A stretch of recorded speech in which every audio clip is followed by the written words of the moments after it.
سلام هموطنان عزیز. بسیاری ها شاید فکر آن را داشته باشید که راه ها در روسیه کی باز می شوند. امروز هزارها نفر مردم تاجیک در مرز قزاقستان بند ماندند و نمی توانند به خانه های خود برسند.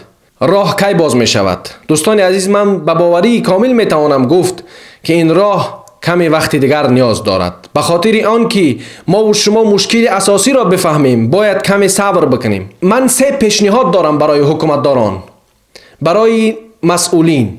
اولین پیشنهاد این می باشد که ما باید در فکر مهاجرین باشیم. مهاجرین تاجیک ما امروز در مرز قزاقستان بند ماندند و نمی توانند به خانه های خود برسند.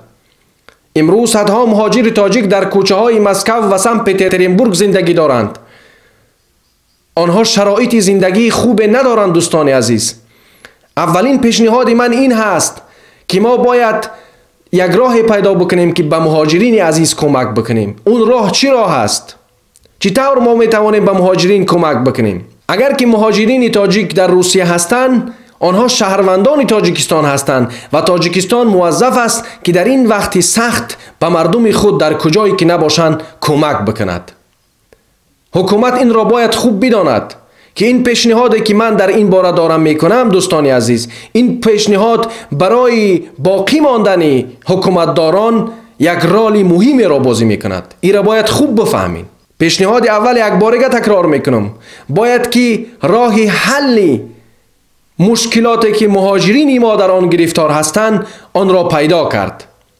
اگر که از طرف هوایی نمی شود مردم با تاجیکستان برد، باید که ما با قزاقستان هم صحبت بشیم و ازبکستان فکر میکنیم که مردم میگذاره که بگذارن. مردمی که میخواهند از روسیه به تاجیکستان بروند آنها را به راه زمینی به تاجیکستان برسانیم. پیشنهاد دوم این می باشد دوستان عزیز که ما باید حداقل یک ماه کرانتین در تاجیکستان اعلان بنماییم. بله، اگر سوالی از شما باید در اینجا پیدا بشه که اگر ما یک ماه کرانتین اعلام بکنیم که تمام مردم در خانه ها بنشینن، مردم از کجا میتونن که خود را سیر بکنن؟ او کرانتینی که شما حالی کردن ای بسی نمیکنه. ای کرانتینی که شما 4 آدم فنکنک است، ای هیچ بسی نمیکنه. ای بسنده نیست. کرانتین باید یک ماه کرانتین سخت کرده شود. من در صحبت‌های پیشکی هم گفته بودم که این کرونا ویروس خدا را شکر که به کشور تاجداران آمده است. اگر که به کشور تاجدارا بیاید ایرا قپیدش نمیشه. شما میتونید که این صحبت من در ویدیوهای پیشکی نگاه بکنین که من فکر و اندیشه خود ما در این باره گفتم. خب میایم در سر مسئله. کرانتین اعلان کرده شود، یک ماه مردم را نگذارن که از خانه هاشون بیرون بشوند و در این وقت کرانتین سوال خواهد از شما پیش آمد که مردم از کجا زندگی خود ببرند. حکومت باید برای هر یک عائله کمک بکند، نه فرقی که در کجا زندگی میکند و چی شرایطی دارد. هر یک شهروند تاجیکستان باید که کمک از طرف کشور، از طرف حکومت پیدا بکند تا اینکه این یک ماه را به خوبی به انجام برساند. مردم ما در خانه نشستن میتونند، مردم ما میتونند که در این وقت خوب این وقت را خوب استفاده ببرند و درباره زندگی آینده خود فکر بکنند و به همدیگر نزدیک شوند. پیشنهاد سوم که از همه مهمتر است.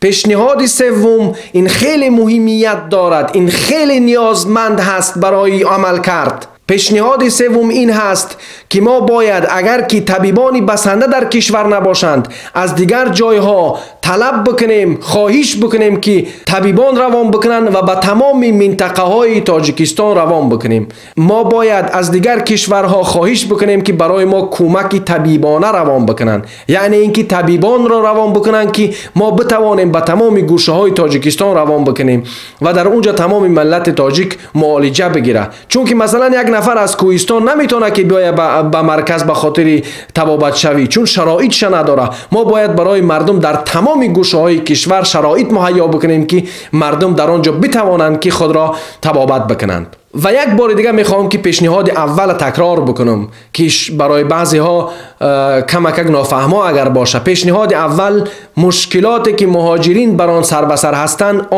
آنها باید حل کرده شوند. اول، نفرانی که میخواهند از روسیه به تاجیکستان بروند، برای زمینی آنها را باید به تاجیکستان برد.